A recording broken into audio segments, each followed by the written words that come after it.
starts, I think you'll figure out who it is pretty quickly. Now, let's do this. Oh god. Oh god. Here we go.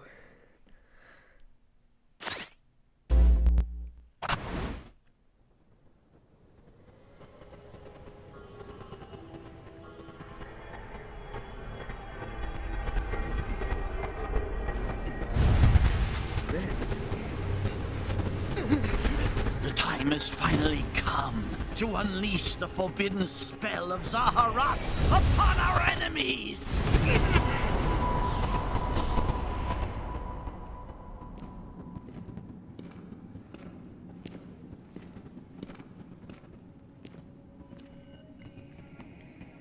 What were you thinking, charging right into an enemy's trap? As you and I are one, I too am trapped within this void. In time, our hearts and minds will cease to be. Are you prepared to die?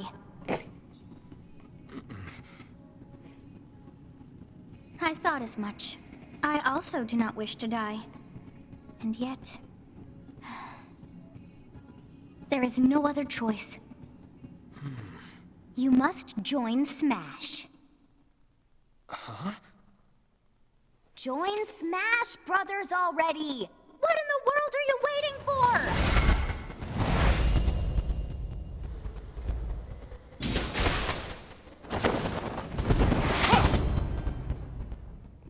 So joining Smash consumes even the darkness itself!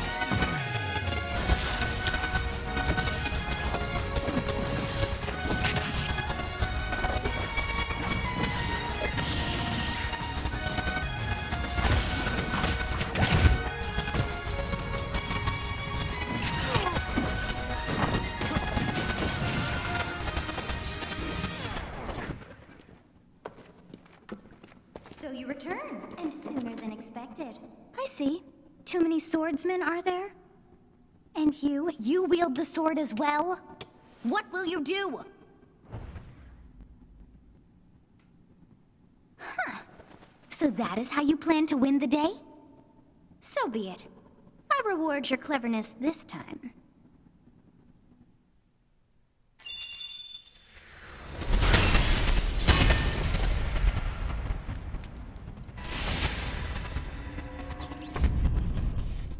How is this?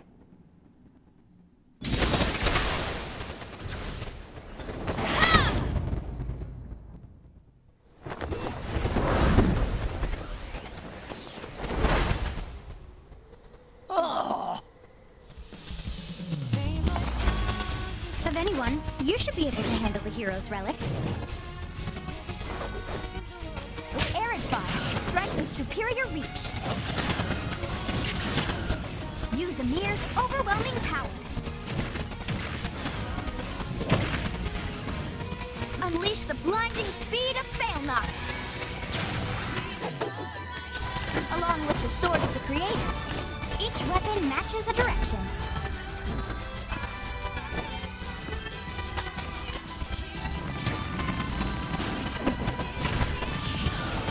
Your will and mine be now as one! To you, both sides of time are revealed! Through Smash, show the world!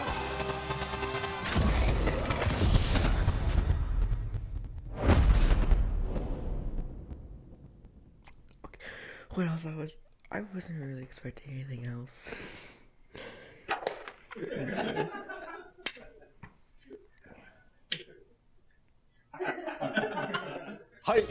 Yes, there you have it.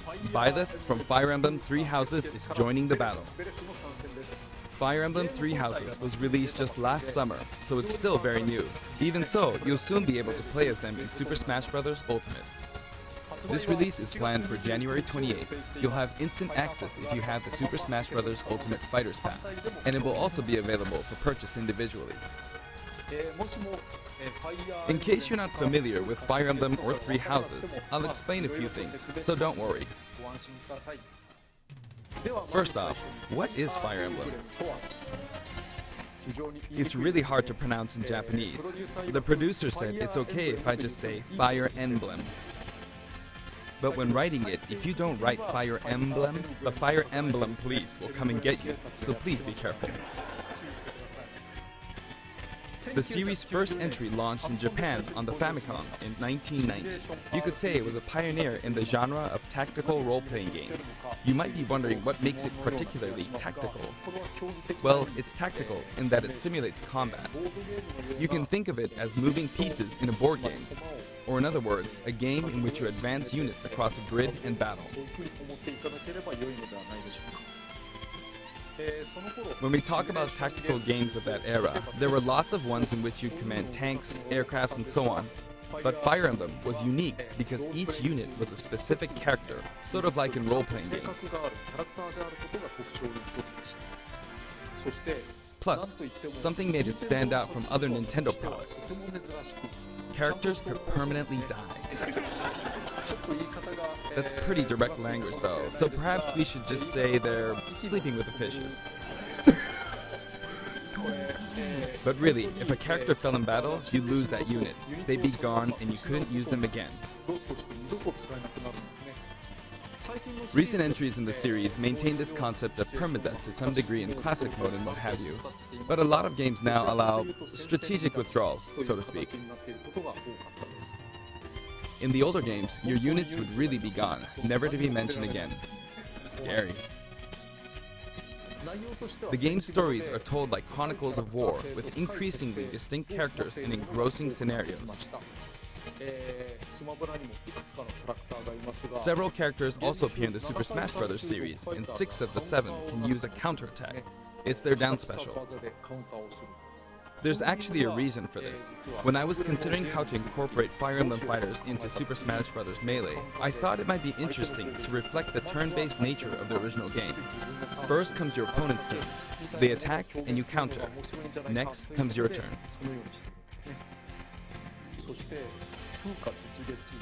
And now, Fire Emblem Three Houses is the 17th game in the series. People who aren't Japanese in particular might be thinking, 17 games? There are that many? Well, if you include Fire Emblem Heroes in the remakes, but you don't include the Satellaview game, Tokyo Mirage Sessions Sharp FE, and Fire Emblem Warriors, then it comes out to 17 games. Let's try saying them in the Fire Emblem Can You Say It challenge. I'll give it a try. 暗黒竜と光の剣、外伝紋章の謎、聖戦の系譜、トラキア776、封印の剣、烈火の剣、聖魔の功績、草原の奇跡、暁の女神、新暗黒竜新紋章、覚醒イフヒーローズエコーズ風化雪月。There you go, 17. 今変な数え方してます。So you saw how I was counting in a weird way, right? I was counting in binary. This is 0. Fold this here and you get 1, and then you get 2, then 2 plus 1 equals 3. So this would be 4, 5, 6, 7, and 8. And then you get 16. Add 1 and you get 17. Awesome, isn't it? You can actually count up to 31 on one hand. And if you use both hands, you can count all the way up to 1023. Okay, dude. If you've given up counting the knots in a tatami mat, you could always give it a go. What is Fire Emblem Three Houses? In Japanese, the male version of the main character is called Bereto and the female version is called Beresu, but in English they share the same name, Byleth. Byleth becomes a professor who ends up leading one of 3 academic houses. Once you've chosen a house, you guide them through their school life, and, well, you end up fighting the other houses. After a certain incident, 5 years pass, and you meet up with your grown-up students to battle against the other houses in their regions. It's a very sad game in which your former allies become enemies, turn hostile, and try to kill you. To understand the concept of Fire Emblem Three Houses, I played an early version of the game before its release. I've done the same thing before, with The Legend of Zelda Breath of the Wild, for example. Because I couldn't wait until launch to experience it, or we'd have never made it in time. For that title, I borrowed an early version of the game for 2 days, ran around all the areas, saw the ending, and realized for the first time, I guess we can't really have Breath of the Wild's Princess Zelda as a fighter. I did the same this time, but with there being 3 houses and multiple endings, it was really hard to get a feel for it. And of course, there weren't any walkthroughs I could reference.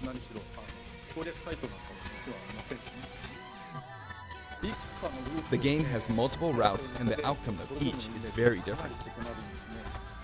Your experience will vary depending on the route you choose, and many of the characters you meet will adopt different roles in the story. I'll try to avoid spoilers when I'm talking about the fighter. I hope you'll understand. Before my demonstration, I should point out that when I did the Terry Bogard showcase video, I mentioned that it was recorded a month in advance. But this time, we have to account for the holidays and such, so we're filming 2 months in advance of this video's release. Right now, it's actually November. Therefore, some of what I'm about to show you might differ a bit from the finished version. As always, I'm using a special in-game camera and such for demonstration purposes. Here I go.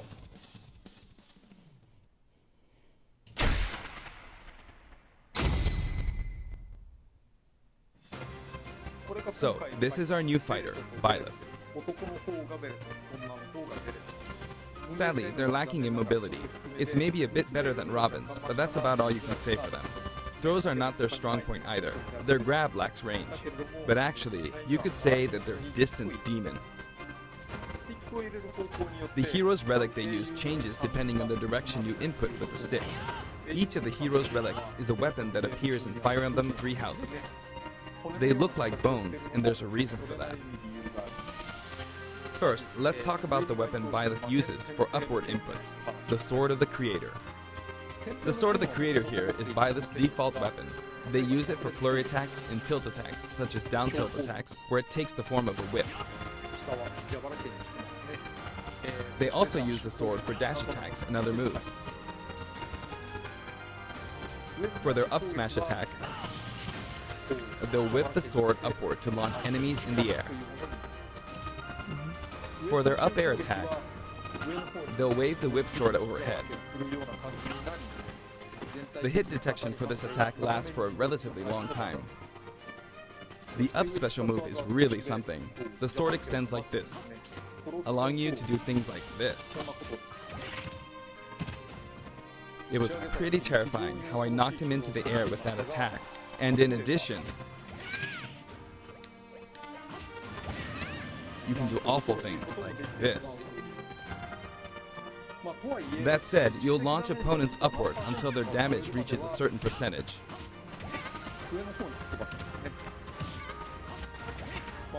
Exceed that percentage and you'll need to be careful. You may find it helpful to mid-air dodge. I've already shown this, but you can also use it to latch onto edges. So that's the up special. Now for the sideways inputs. This is Erdvar, the same name as the weapon from Celtic mythology. First, we'll go through the forward and back air attacks. As you can see, they have a long reach. Like so. Marth's air attack keeps opponents in check too, right?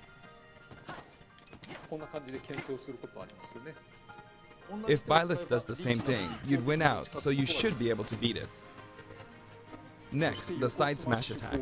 This also has a long range. It'll connect even from here.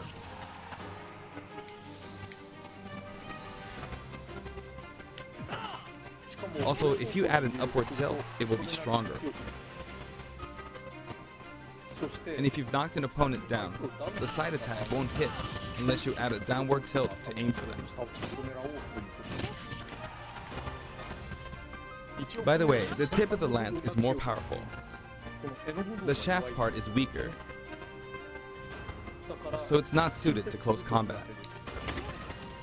It won't deal much damage, and it won't launch opponents far. That's why, as a rule, you want to hit with the blade part aimed upward. Or downward in this case. Next, the side special move. Byleth will simply swing the lance like this, but again, it has excellent reach. For example, even when your opponent is at this distance, it'll still hit.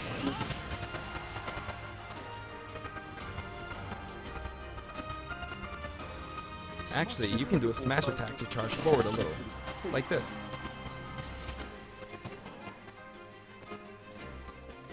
But as you'd expect, it can be easily shielded, so be careful. Use it in midair and you'll carve up a large area. Returning to the side air attacks from earlier, they have great horizontal reach, but they lack verticality. So this complements it well, although you'll be vulnerable when you land. Now, for the downward inputs. For these, Byleth will use an axe called Emir. It's named after a weapon that appears in Ugaritic myth. First, the down air attack. It really is strong. You can try for a meteor effect with this attack. Next is the down smash attack. A heavy swing of the axe back and forth. As you can see, it has a great deal of launch power. And for the down special, Byleth channels all their energy into a devastating strike. It's a bold move, similar to the Falcon Punch, but here's what makes it different. When readying the move, there's a super armor effect, which allows you to withstand an attack. Just so you know, if you execute a Falcon Punch at about the same time, it plays out like this. It's a bit slower than the Falcon Punch, but due to the super armor effect, you have the advantage. Unless you get grabbed. Another notable aspect is that it lets you pass through platforms. While you're charging up, you can breeze past platforms like this to reach a lower area. It won't let you jump, but you could use it as a surprise attack. Also, you can turn around during the move. The swing takes a while, so if an opponent runs behind you during the move, you can quickly change direction. Even though it can be hard to land a hit with this move, it can be really effective when used against a group of opponents. Plus, even if you fail to land a direct hit, any opponents on the ground nearby will still be launched a little. It's as if the quaking of the ground launches them. By the way, earlier I talked a little bit about the other Fire Emblem characters' moves. I don't recommend using this down special against fighters from the Fire Emblem series, because you'll just get loads of counters. It hits with that much power in a single attack. Counters can actually multiply the power of blocked attacks, and using easily anticipated attacks like this can just get you hit by counter after counter. Next, we have the neutral moves. The bow you use is called Failnaught, which shares its name with the bow from the Knights of the Round Table. It only appears in a few neutral moves. You've got the neutral air attack. This attack is similar to a move of Pit's and other fighters like him. It lets you spin the weapon around. It's also easy to create certain combos with it. And with the neutral special, you'll let loose an arrow. It seems pretty straightforward, right? But there are a few noteworthy aspects to this bow. First, the biggest difference between this bow and Link's is that once you enter the command, you can keep charging until it's ready. You can't release it partway through the charge, so when it does fire, the arrow travels at high speed. It's also very powerful. That said, you can still cancel out of the stance using the shield button. You can also change direction while in the stance. It works up until this point, but if you keep holding the button, you'll unleash a powerful arrow that looks like a beam of light. You can perform this move by keeping the button held down. You charge up power like so, charge a bit more, and then fire. But again, you'll need to take care when using this move. For one, when you've powered up the move to its max, there's no way to cancel out of it, not even with the shield button. In other words, you're committed to firing it. So you see, a situation like this is pretty terrible. Once you've entered the stand, you won't be able to do anything. Which means it's quite the risky attack to use against fighters who have a move with a reflector effect. But you could always just aim into the fray, as it is, after all, a long-range move, letting you deal a sudden blow to opponents. So you need to think carefully when using this projectile weapon. Byleth's final smash is called Progenitor God Ruptured Heaven. In the original game, there's a move called Ruptured Heaven. This is an enhanced version.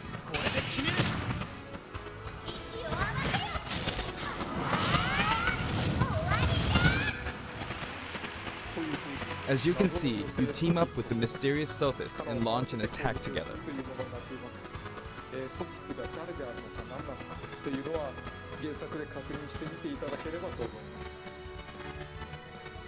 Now, let's talk about the color variations. It's set up so that the default and odd-numbered color variations are male, while the even-numbered ones are female. However, the third, fourth, and fifth colors are, as you can see, reminiscent of the house leaders. Those of you who played the original game will of course understand what I'm referring to. The sixth color is based on Sothis, who you just saw earlier. And the seventh and eighth variations have a different hair color, which is based on something that occurs in the course of the original game's story. Didn't we see this variation in the final smash?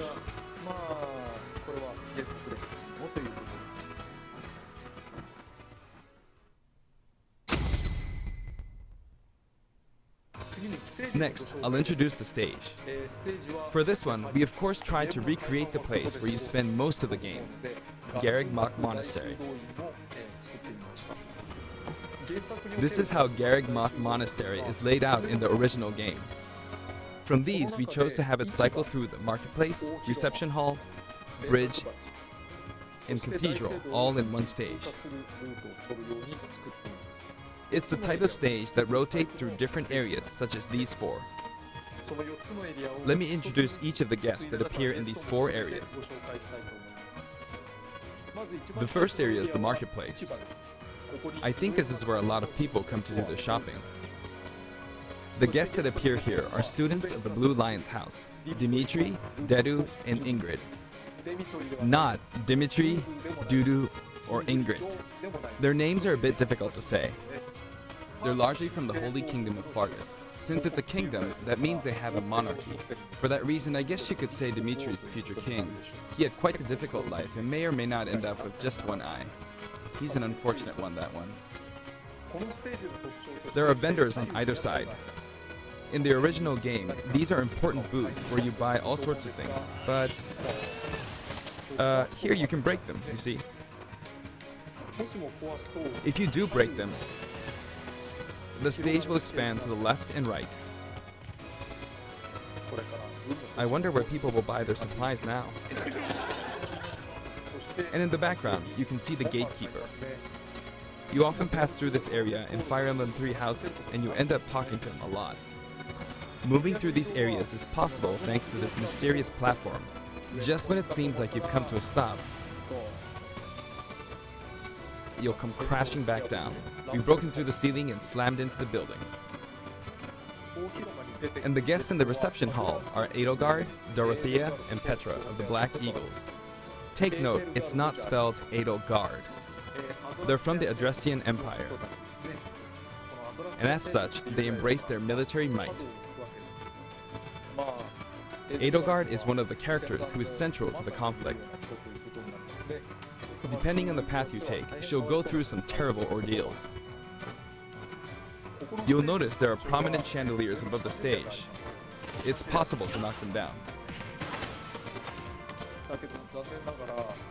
However, Byleth can't actually reach it, even though it's their stage. You can reach it with other fighters, though. So, it's nice if you can work your way up there by getting lucky and being launched up, or perhaps by using another fighter as a stepping stone. There we go, I made it. And you can knock it down.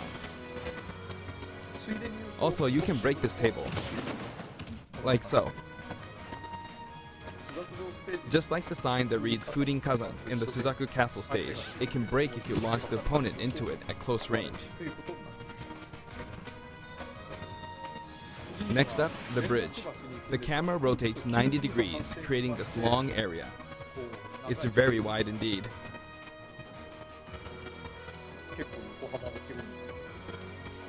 It's similar to the bridge of Elden Stage. The guests are from the Golden Deer, Claude, Hilda, and Lawrence. They belong to the Leicester Alliance.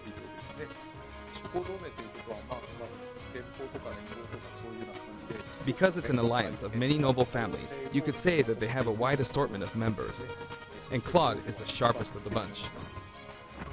Incidentally, both Claude and Hilda are the names of characters that appear in Genealogy of the Holy War, the 4th title in the Fire Emblem series. I guess once you've reached the 17th game and are creating 40 characters for each new entry, you're bound to get a bit of name overlap. The naming process must be tough. Hey, it looks like the Pegasus Knight is busy training. As for the bridge's design, it's just a long pathway, plain and simple. You can expect plenty of blows to be exchanged at the edges of the screen. You could also say it's a place where the fail knot really shines, and in this sense, I think it suits the Golden Deer perfectly.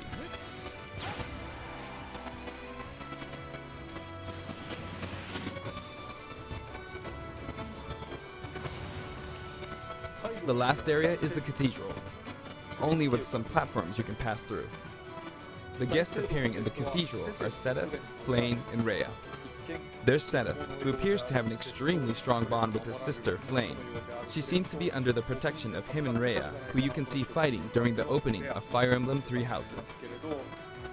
All three have character quirks related to their true identities. I feel that Flame might be saying shush at this point, so I'll leave it at that. This is a simple area of the stage. All it has are these platforms. Being the last area, it may be a place where some intense battles will be waged. It'll cycle through each location in about 2.5 minutes.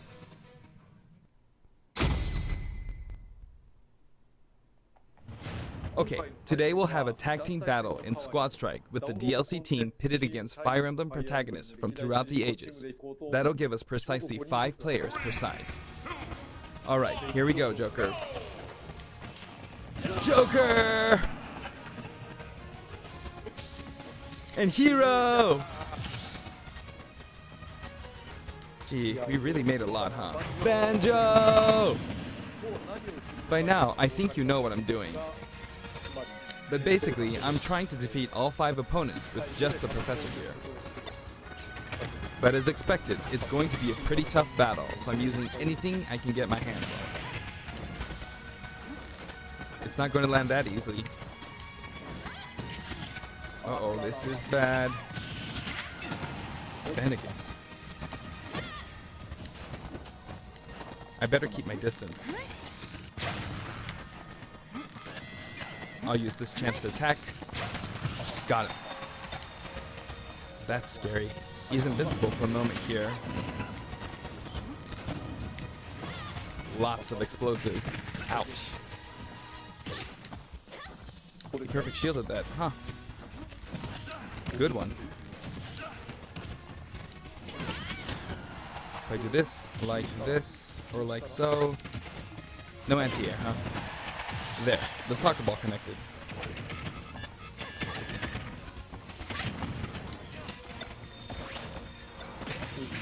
Good, there's Mom. You're in a good spot, Mom. Ah, I shouldn't have taken that. Gardevoir. Well, I guess no one uses projectiles. At this point, it doesn't matter if Gardevoir's there or not.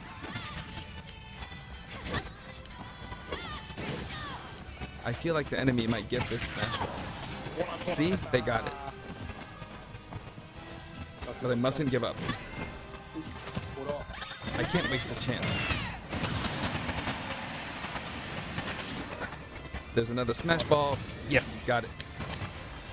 Now! What are you charging up for?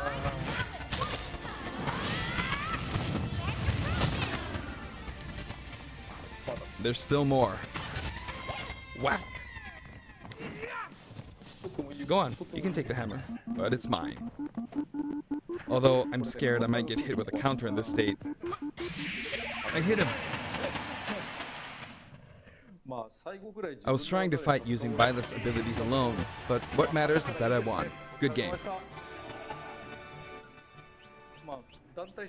It can be fun to play like this, especially in tag team, so I think it's a good idea to try imposing different types of challenges on yourself. The end.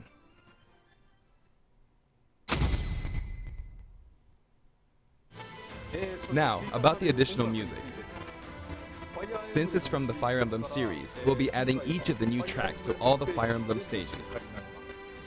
There are already a lot of Fire Emblem tracks in the game. Our selection this time has been made taking those existing tracks into consideration. 11 songs are being added. This includes an arrangement of the main theme in both Japanese and English. I hope you'll enjoy these as well. We're also adding in a new spirit board. It includes the house leaders among some of the other popular characters. Sothis is Legend class. Also, there's a new classic mode route, a Heroic Legacy, which is designed to let you enjoy classic Fire Emblem stages from throughout the series' history. The final battle is against Master Hand and Crazy Hand, but you'll find that something pretty amusing happens, so look forward to that. Now for the Mii Fighter costumes. Please take a look.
This time, we're releasing a Cuphead costume.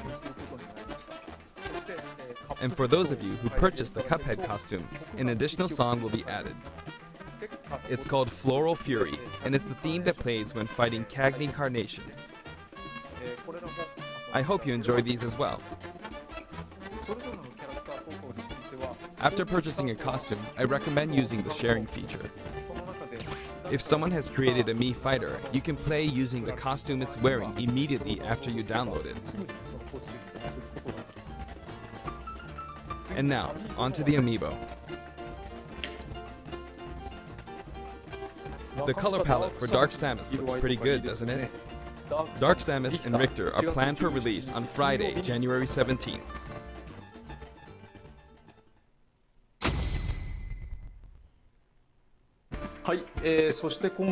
And now, with the addition of Byleth, the Fighter's Pass is finally complete. The lineup was Joker, Hero, Banjo and Kazooie, Terry Bogard, and Byleth. From more than 70 fighters, only 5 have been added. But I must say, this game has always been an exceptional experience. And since the roster was already so large to begin with, right from the start, we intended to make the most out of the new gameplay mechanics and so on. There really were a lot of new mechanics, weren't there? When we add a new fighter, we don't simply make their attacks or their movements a little different. Instead, we try to offer you a whole new style of play.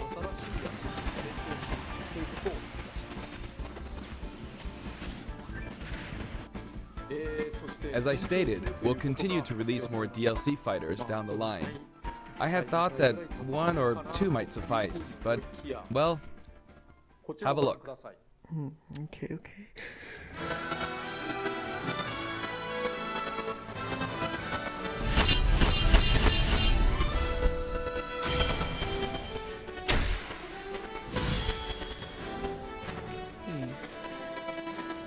Looks like there will be one more fighter than last time. For this reason, we will be releasing the Super Smash Bros. Ultimate Fighters Pass Volume 2. It will be available for pre-purchase on the date shown, so please keep an eye out. And now that it's official, we intend to move ahead with development. Of course, like last time, the contents will remain unknown for now, and I'm personally very sorry that we have to release Fighters Pass Volume 2 when the details have yet to be revealed. Like last time, I'd be very grateful if, despite that, you would understand why and purchase it. Furthermore, the new additions have already been decided. Even if I receive many requests regarding potential candidates on Twitter, I'm afraid it would be very hard to consider them. But I still hope you'll look forward to it. We're also including a bonus with Fighters Pass Volume 2.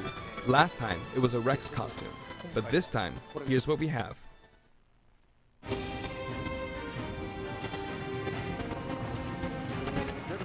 It's a Mii Fighter costume for Mii Sword Fighter, the ancient soldier gear from The Legend of Zelda Breath of the Wild.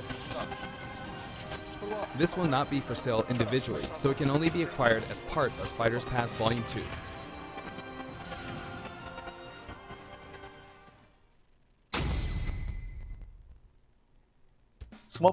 It's been reported that Super Smash Bros. Ultimate is the highest selling fighting game in the world.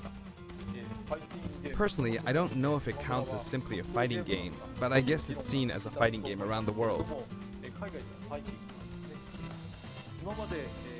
Seems like Street Fighter 2 was in the lead for a while, but now Super Smash Bros. Ultimate has surpassed it in total sales. However, I'm not sure if this is accurate. There were 5 versions of Street Fighter 2, or 6 to 7 if we really want to get into the weeds. Plus, there's the arcade versions and the 25 ports to other systems, so I don't know if that's been accounted for. Also, I don't know if that really qualifies as one game. It's up for discussion. So, who knows? But when it comes to a single piece of software, it seems like Super Smash Bros. Ultimate is #1. Although, I still don't know if it can really be called just a fighting game. I feel like it's become more than a fighting game, some sort of celebration of gaming or something else entirely. Also, I feel a deep attachment to the 5 DLC fighters.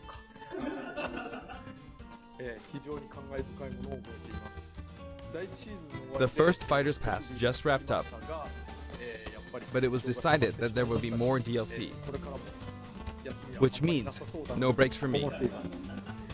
I plan to keep working hard, so I hope you can continue to support us. That's it. Thank you.